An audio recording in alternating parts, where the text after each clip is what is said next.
ito po ulit ang update natin para sa lagay ng ating panahon ngayong tanghali po ng August 24, 2023 na kung saan sa ngayon ay patuloy pa rin natin na binabantayan ang dalawang bagyo na nasa loob at labas ng ating area of responsibility na kapwa po nagpapalakas sa habagat. Ang nasa labas po ng ating PAR ay mababa po ang tsansa nito na tatama sa alinmang bahagi ng ating kalupaan maliban po sa mas papalakasin nito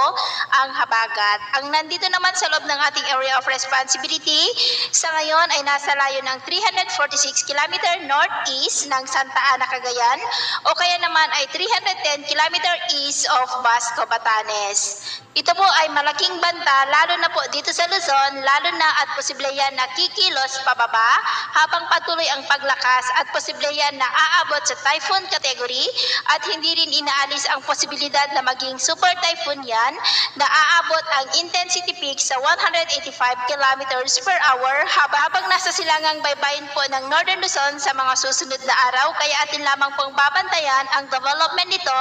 dahil malaking banta po ito dito sa Northern Luzon at sa mga isla po ng extreme Northern Luzon.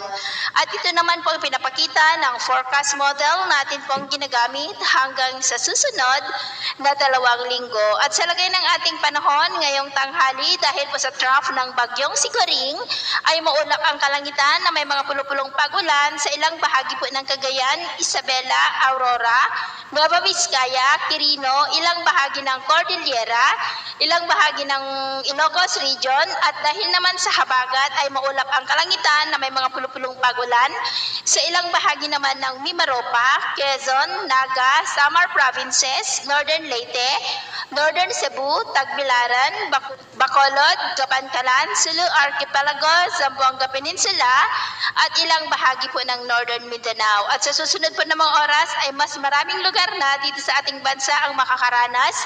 ng maulap na kalangitan na may mga pulupulong pagulan dahil po yan sa pinagsamang epekto ng habagat at saka po ng trough ng bagyong Siguring. Kaya kung lalabas tayo sa ating mga tahanan